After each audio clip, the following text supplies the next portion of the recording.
What it do? Baby boo. What up, people? I am in town. Woohoo. Another video in my car. But I have a good reason for being in my car and heading into town today. I am addressing a water shortage on the property. As most of you guys know, our creek is dry. Pretty much 100% dry now. The animals still have their 2 ponds, one in each of the little pastures that we have, the little fenced in areas. They do have some water in there, not a lot, but the troughs are very, very low. One was empty and one barely had any left, so I'm driving into town now. Somebody in front of me just ran a red light. But the way I'm filling up water is I have those 5-gallon jugs you can get for your water dispensers and stuff. You can get them at Walmart or other grocery stores. I have 3 in my trunk right now. I'm going to fill up. I believe Jason and Danielle said it's 39 cents a gallon to fill it up, so that's not too bad. I had 3 at my camper.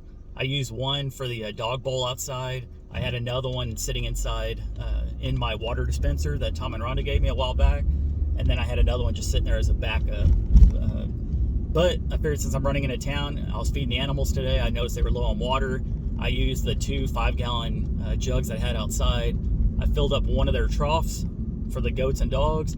That's the little 10-gallon black trough that we have. That thing's completely full now. They're a big metal tank that we have. I don't know how many gallons that thing is. I think it might be 75. I could be wrong. But we need to fill that thing up and then figure out something for the other pen. Jason and Danielle did cut a 55-gallon barrel in half, and we used to put water in that, but between the pigs and the other animals, they always knocked it over, and the water would get knocked out of it. So we might need to build some kind of frame or something around it to hold it together. Yes, I've seen online, on Pinterest, on the internet, all the different stuff you can do with the 55-gallon barrel. I don't need anybody sending me pictures of stuff because I can research that myself. But that's something we need to look into. And then Jason and Danielle are going to be coming into town a little bit later to upload a video, and they have 4 more of these 5-gallon jugs that they'll be bringing up and filling up as well. So that'll do for now. And then Danielle had a good idea as far as see, Danielle, I say nice stuff about you. She had a good idea. She basically said just bring the jugs in town every time we come into town, because we're at Walmart all the time, and just fill them up and then go and dump it whenever we get back, and then just keep bringing them up to town. We do that with our gas tanks. We make sure that before we run into town, we fill up everything. Whatever gas is left in the tank, fill it up. Fill up a side-by-side, 4-wheeler, generator, stuff like that. And then while you're in town, just refill everything. So that's basically what I'm doing today. That's my morning. Another trip to Walmart. Can't seem to get away from this place. Yes, I didn't replace my blinker yet. It's still blinking extremely fast. And then I thought about making a trip to Tractor Supply as well. If they're open. I'm driving by right now. I'm not sure if they are or not.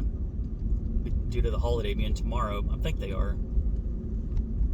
But I'm going to see if they have some kind of like water trough there that's not too expensive, or something where we can just put water in where the animals won't knock it over. I would suggest moving the big silver one over to the other pen with the pigs and stuff, but I don't think the pigs are tall enough to be able to drink out of it. And then so we got to figure out something that's a little bit shorter and that's a little more stable for them to be able to drink out of without knocking crap over. But anyways, I don't know if I'm going to pick up something to eat or not. My mini fridge is pretty much completely packed. I had thought about at one point buying another mini fridge, maybe one that's a little bit bigger for the camper. But then again, I'm about to move out of that into the tiny house, or my shed house. So I don't know if I want to just hold off and just wait till I get my big refrigerator, or spend another $200 or so for a mini fridge, or a half-size mini fridge thing. Because the mini fridge I have is freaking tiny and you can barely fit anything in there. And here recently I've liked to eat a lot of vegetables and stuff, so it's not a lot of stuff you can fit in there. Let me park real quick.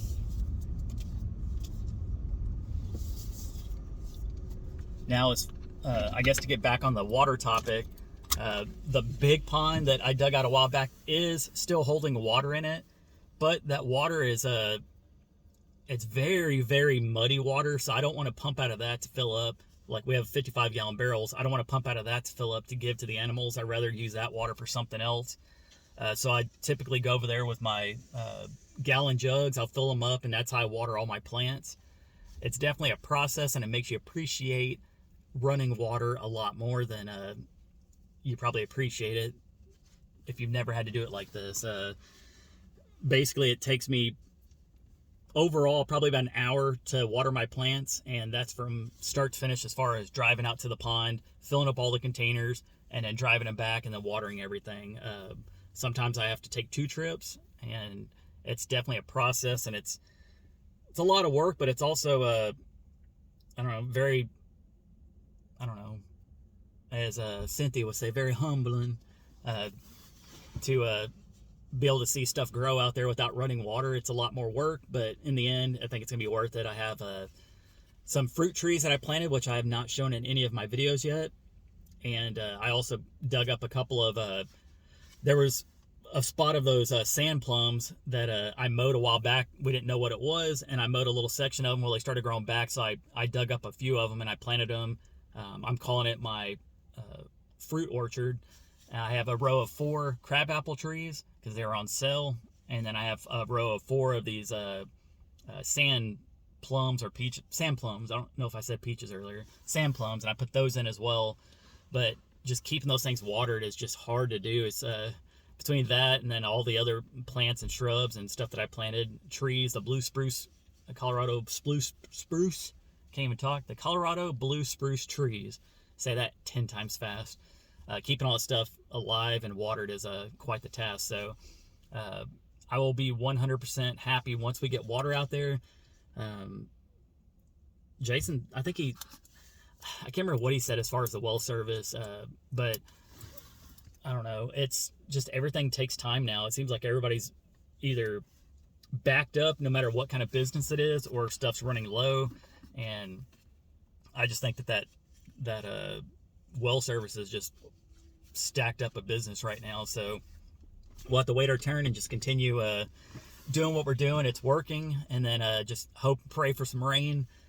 I saw on the Weather Channel it's supposed to rain a little bit here in Oklahoma, but it's very sunny outside and there's not many clouds in the sky, so I don't think we're going to end up getting any rain today or this weekend or anything, but hopefully soon we will. And I told Jason that once it does rain, there is water in the creek. We need to just take advantage of it, fill up every container we have, just have it for backup water sources, so when situations like this arise, we're very much prepared for it. And I'll probably, realistically, when I get home, get some service, I'll probably look up some of those big water totes again and see if we can try to pick some up or so. But anyways, I got to stop talking and get into Walmart, get the stuff done. I'm going to pick up some extra water too, along with those big jugs. And anyways, that's how my day is. Hope you guys have a great day, and we will catch you on the next one. Peace. Bye, people.